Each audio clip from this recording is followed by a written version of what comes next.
So, Legend ZA is coming, and it's bringing Mega Evolutions back with it. And if you're like me, you've already seen the hype all over the place. People are saying Megas are going to shake up the whole meta.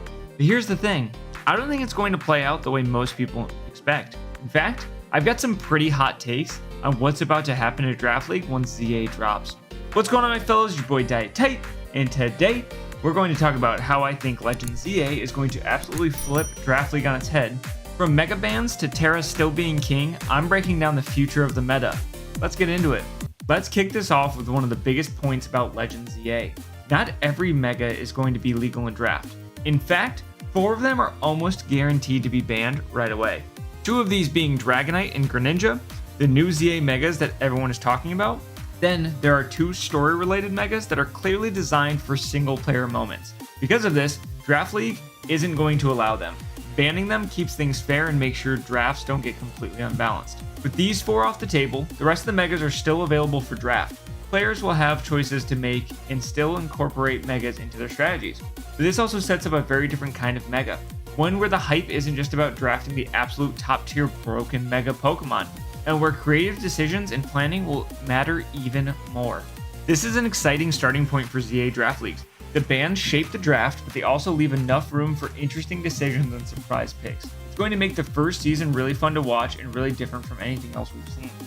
My second take is there's going to be no high-end Megas outside of the bans. Now that we've covered the 4 Megas that are getting banned, let's talk about the rest of them. One thing is becoming clear. Outside of those 4, there aren't going to be any true high-end new Megas introduced. What does that mean for draft? Basically, while you can still draft the new Megas, you shouldn't expect them to be game-breaking. They're not going to be dominant in the meta the way the bans ones or previous Megas were. That doesn't mean they're useless, they're far from it, but their impact will be way more limited, and players are going to have to think strategically about how to fit them into their teams. This also makes drafting way more interesting. Instead of automatically grabbing a Mega thinking it'll win games for you, you have to weigh the options carefully. Do you want a Mega for a surprise factor, or is it better to focus on a strong core that can adapt to multiple situations? Ultimately, the takeaway here is simple. Megas are the present, they're fun, and they can play a role in drafts, but don't expect the instant win impact that someone might be hoping for.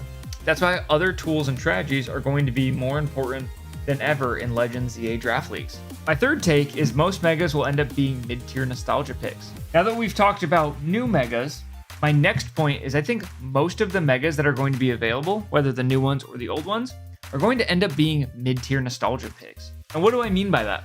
Basically, a lot of players are going to draft Megas because they're excited about them, because they're familiar, because they're new, because they're cool, or because they're just fun to use, and that's fine. Draft however you want, but in terms of raw draft value and competitive impact, most of these Megas aren't going to carry a team the way other options can. Think of it this way. A Mega might give you a flashy moment or help you pull off a tricky combo, but it's unlikely to be a cornerstone of your draft. Instead, it's more of a role player, something you pick to complement your core strategy rather than dominate a game on its own.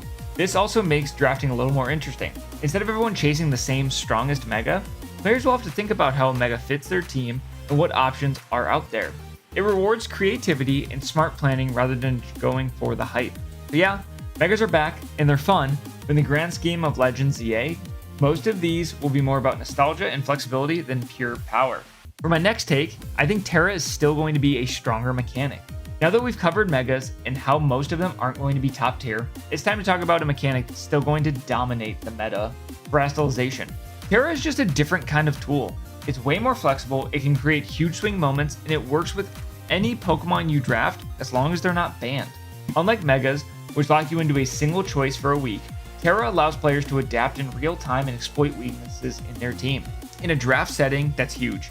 It means that even if a Mega is available, it's not automatically the best way to influence a match. Terra gives you options, and those options are often more impactful than raw stats or flashy evolutions. It also adds an extra layer of strategy to drafting. You're not just looking at Pokemon you want, you're also thinking about which Terra types will give you the best flexibility and surprise potential. That's where skill and planning really shine, and why Terra is going to stay the mechanic that shapes this meta. In short, Megas are fun, and they'll play, and trust me, I'm going to draft my fair share, but Terra is still the engine that's going to decide games and define drafts, if it is allowed.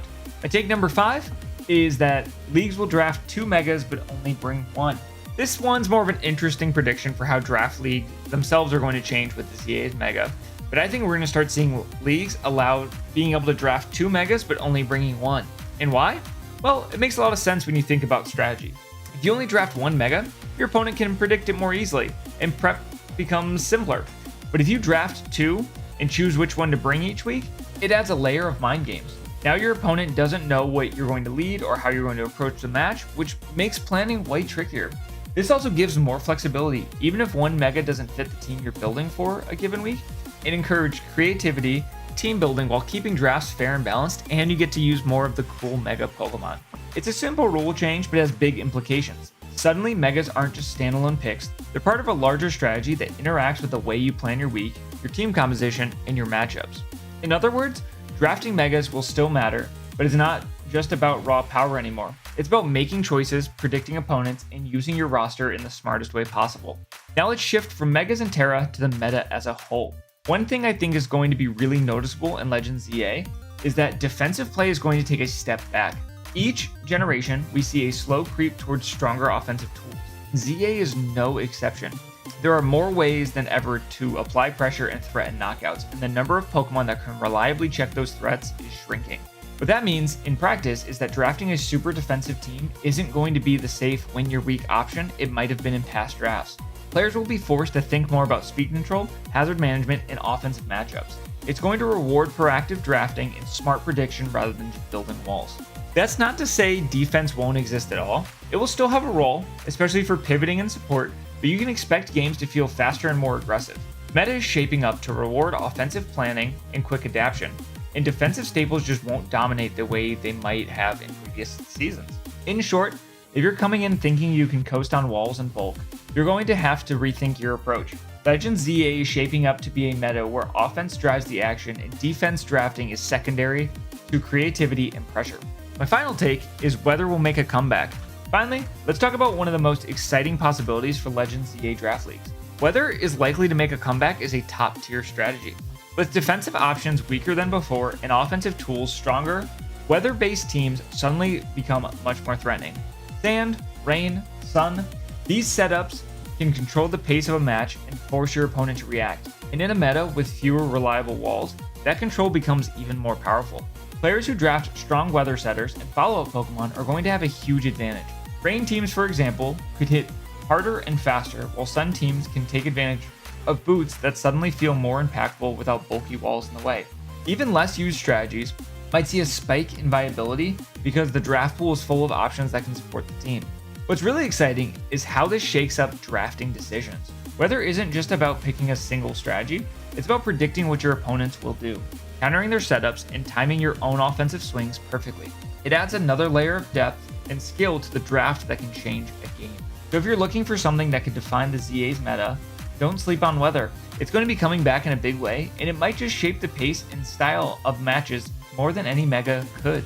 And that's my breakdown of what I think Legends ZA is going to do to Draft League. We've got 4 mega bans right out the gate, the rest of the megas mostly being mid-tier nostalgia picks, Terra still dominating as the main mechanic, drafting only allowing 2 megas but bringing 1, defensive play taking a step back, and weather making a serious comeback. The meta is shaping up to be fast, aggressive, and full of strategy. Drafting isn't just about picking the strongest Pokemon anymore. It's about thinking ahead, predicting your opponent, and using every tool at your disposal. Can't wait to see how players adapt, what crazy combos come out, and who's going to find success in this brand new environment. Legends ZA is bringing a lot of hype, and the first seasons of draft is going to be wild. If you're excited as I am, make sure to like and subscribe to not miss out any coverage, and let me know in the comments what your hot takes are. Which megas do you see actually getting play? Are you betting on weather? Or is Terra still king in your eyes? See you guys next time. Peace.